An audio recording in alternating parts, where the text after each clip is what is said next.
Hello and welcome to Lexitecture, a podcast about word origins and histories. My name is Ryan, and in each episode my friend Amy and I bring a new pair of words to share their stories with each other and you.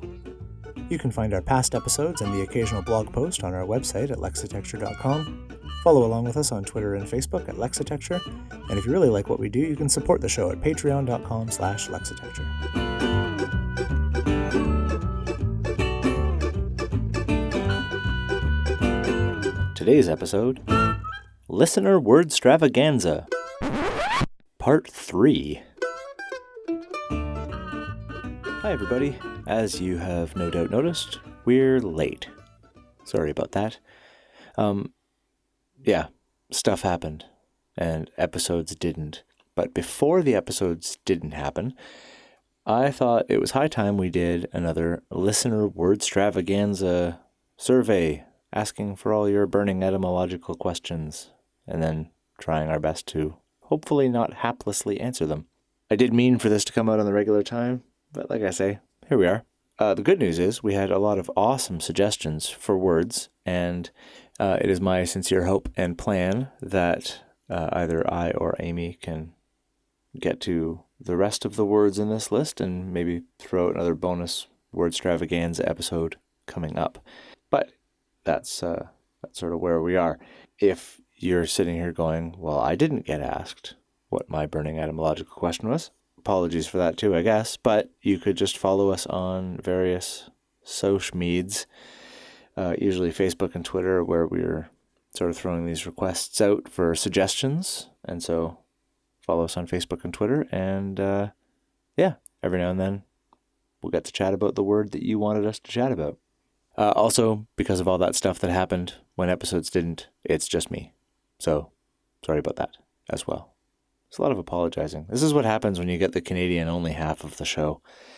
Anyway, first up, Herb Nesbitt in the Word Nerd HQ Facebook group posed a question. He was basically asking about whether there was a connection at all, and if so, what, between the words like jet, jettison, jetsam, as in flotsam and jetsam, and jetty. And these were very cool. Originally, I was thinking this was going to be a fairly short one, but they were neat. It's kind of a cool event when the words that look like they should be related are, for the most part. But yes, they're all basically related. Ultimately, they all kind of dive back to the PIE root that is transliterated as YE, and that means to throw or impel, and gives us words in addition to all those ones like reject, eject, abject, adjacent, ejaculate, jut, object, project, trajectory, joist, and adjective. Don't bother asking me about that last one. I can't figure out how throwing fits in with that. I did read about the breakdown of it, the ad prefix, which generally means to and towards in Latin words, and the word throw, but I don't have any idea. Your guess is as good as mine, unless you're smarter than me, which you may well be, in which case your guess is better, and please tell me your guess, because I need your guess, because I'm confused and lost as to what adjectives have to do with throwing. But, yeah. So the short answer is, yes, Herb, they are all related. They all relate to throwing or protruding or impelling or that type of thing. But there were two kind of really cool things that jumped out to me with this one. I'm not sure how familiar any of you are with the phrase the jet set, which used to be used more frequently than I think it is now, but generally referring to a group of rich-ish, young-ish people that live sort of fast and flashy and fun. It came about, I also don't know if it's an Americanism, and so it's like a North American thing. I'm not sure if anyone ever used the jet set outside of North America, so someone let me know that as well. But the jet set was a phrase that was coined basically smack in the middle of the 20th century, sometime in the late 40s, and it's usually attributed to, and this is awesome, a California-based A journalist, columnist, wrote a lot of gossip columns. He wrote gossip columns under the glorious pen name of Charlie Knickerbocker, which is awesome. His real name was Igor Cassini, which annoyingly is almost as cool. And I feel like if your name is Igor Cassini, and I guess there were probably like Cold War reasons for that or regular war reasons for that in the mid-40s, but changing it from Igor Cassini. But Igor Cassini is a pretty cool name. I feel like if you landed with that, you don't need to make up Charlie Knickerbocker, but then again, if you can make up Charlie Knickerbocker, go right ahead. But it's, so, mid-40s, people living fast, people traveling, throwing their money around, living large. So it definitely had to do with jets, like the jets you see in the sky. But the earliest OED reference for the word jet is in sort of the 14th century, 1300s. And it's an obsolete usage by now. But the word jet meant a fashion, style, mode, or manner. And it was frequently in phrases like, of the new jet, or of the best jet. So I thought that was really interesting, because you could almost see that being a connection there. Maybe Charlie Knickerbocker was really up on his 14th century antiquated uses of the word jet. I sort of doubt it, but maybe that's not giving him enough credit. I don't know, but it's interesting anyway. Everything old, etc., etc. The other thing that I, for a long time, found really confusing and weird was the phrase jet black, because I just didn't get it. And then a while ago, I learned or heard or read or something that jet was actually a super black stone in this usage. Or as the OED puts it, because they're better than me, quote, a hard black semi-precious form of lignite, able to receive a brilliant polish and used ornamentally, especially in Victorian mourning jewelry. So that's that jet. The interesting thing about that jet is that it has nothing to do with any of the other jets, or jettisons, jetties, whatever. Nothing to do with throwing, nothing to do with protruding or impelling or anything else. This one, it almost looks like the original kind of GIF versus GIF debate, although in that case, GIF is obviously the right one. I will take no questions. But this one, it settled on the J sound because French likes that better. But it came from the Latin word gagates, or to give it a name that sounds more like a kind of rock, gagate, I guess. According to the OED, Pliny, and I'm not sure here if it's Pliny the Elder or Pliny the Younger or Pliny a Third or whatever, said it came from the name of a town, Gagae, and a nearby river in Lycia. So jet black is because it's a rock, and also it just has nothing whatsoever to do with any of the other jets at all, which is weird. Which is kind of what I sort of thought might end up happening with all the other jets too. Like there might be a handful of different reasons and different things kind of coming together there. But yeah, the rest of them are all one big happy family, and then jet is just sitting there being all black and shiny and Victorian sad decoration, which is weird. The next word I want to look at, it comes to us from a Twitter follower of ours, who goes by Dramit Mick at Still Surreal on Twitter. And he wanted to know about the word drink. And I'm here for that. And Amy would be here for that too, but she's not here for that. But anyway, never mind. This one's going to end up a mystery, and it'll sort of stay that way. But it's an incredibly old word, which is probably not surprising. It's a pretty basic thing that we do. The OED attests to an older usage for the noun than it does for the verb, but it's only by about a century. And when you're back before the year 1000, a century is not actually all that much time for word development stuff. So it's not clear whether drink was a thing that you did or a thing that you had. The point is, it's German, to the surprise of, I would imagine, not very many. Fun fact, the first beer I ever enjoyed was German. I mean, I had beer before, but I was traveling in Munich with my cousin on what Canadians didn't and still don't call a gap year, but other people do it frequently enough that it has a specific name. It was at the Hofbrauhaus in Munich. It was served in an enormous glass boot for comparatively little money, and it was delicious. So, yeah, beer. Thanks, Germany. And also thanks, Germany, for the word drink. It has basically remained more or less unchanged over the centuries.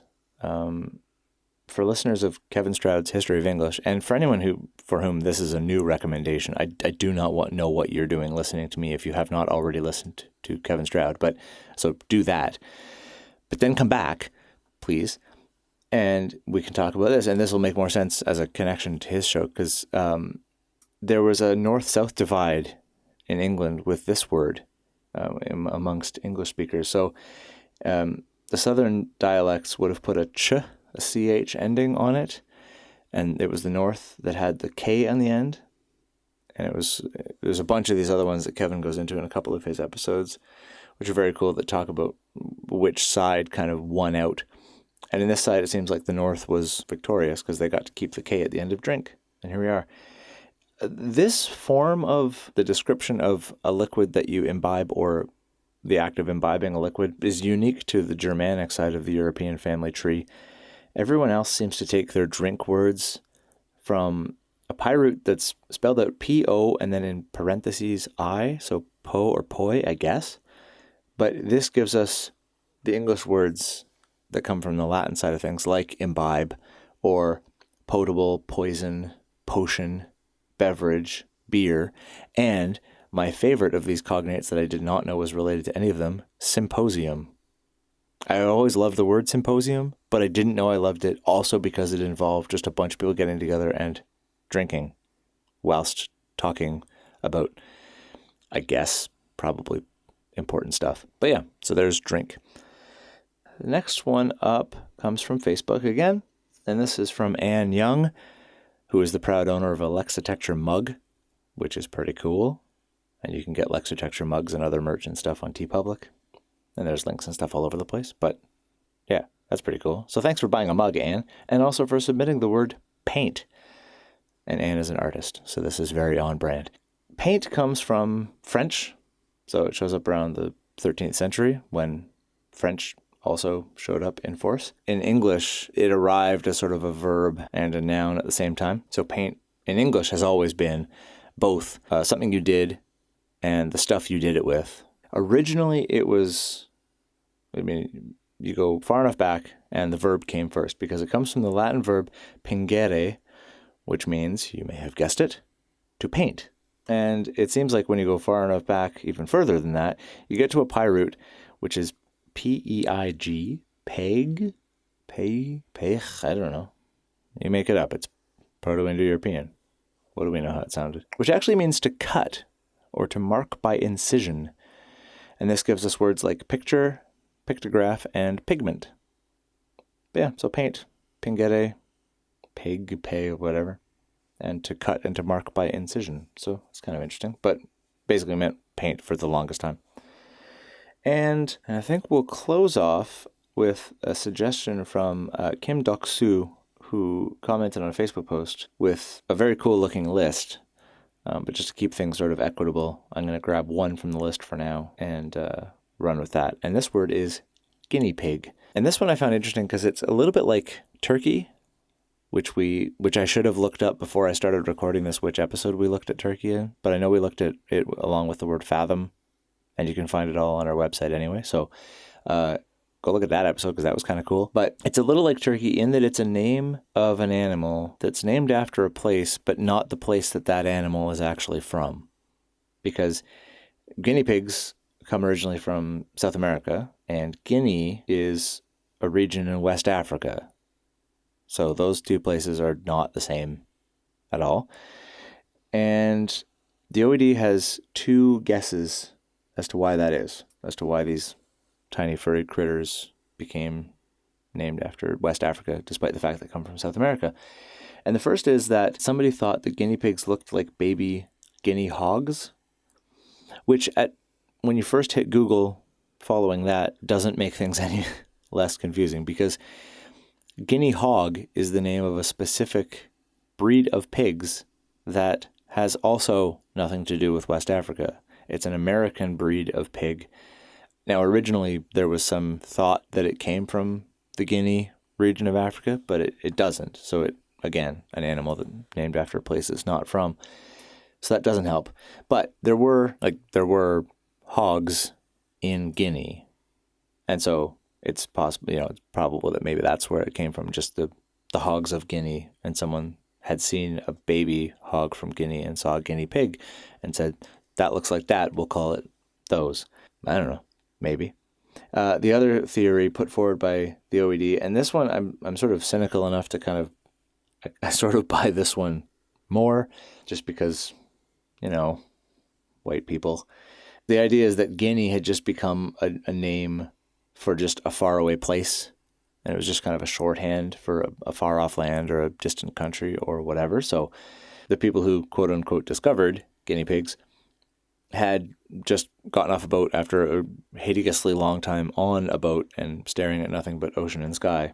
And so they were in a far off place and they found these things and they were like, hey, these look a little bit like tiny pigs, which, you know what, is sort of doubtable already. And I think I should have spent as much time on the word pig here because, like, if you've seen both a pig and a guinea pig, I'm not sure you're making that mistake, or even connection. But I don't know. I wouldn't have thought a manatee would inspire mermaid stories either. So what do I know? Listen to some animal podcasts. There are some great ones out there. Hello Varmints and Strange Animals podcast. So yeah, that's the theory about that, is that they had just traveled a super long way. They arrived at a new place. They said, it looks like a pig, I guess, and it's from a far off land. We'll call it a guinea pig. As for the word guinea itself, it comes from a Portuguese word, and Portuguese is hard, so I'm not going to try to pronounce it. But it looks a lot like the English word guinea. It has an accent, and accents always make me go, never mind, in languages that I don't understand or speak. The OED leaves this one as the Portuguese word is of unknown origin, although I looked up in Wikipedia, which says that it's among a number of toponyms that essentially mean land of the blacks. So, that's where that probably comes from. And yes, before anyone asks, Papua New Guinea was named that because early sailors basically went to the island that became New Guinea and saw its inhabitants, and instead of thinking, hey, maybe we're the weird ones because we're really pasty and pale, they went, this place reminds me of that other place, and just called it New Guinea because these people also had darker skin. So, gross. But anyway, leaving that aside, guinea pigs, yeah, named after a place they don't come from. Who knows why? Probably because people were too lazy to geography properly. But there we have it. So if you submitted a word and responded, and you are now kind of bummed that we've got to the end of Listener Wordstravaganza Part 3, and your word hasn't been touched on, do not fret or panic or anything in between, because it's still on our list. And with the way our scheduling has been going, we may be getting to it sooner rather than later. And also, I'm hoping to put out another one of these sometime in the next interval, just to sort of spice things up, and as a little bit of a makeup mini-sode or whatever for having messed with your reliable word nerd fix through our podcasts. So I am, as ever, cautiously optimistic that the next time you hear from me, you will also be hearing from Amy, because we'll be back in the regular swing of things. But until then, thank you very much for your patience. Thanks for listening, and we'll talk to you again soon. Bye.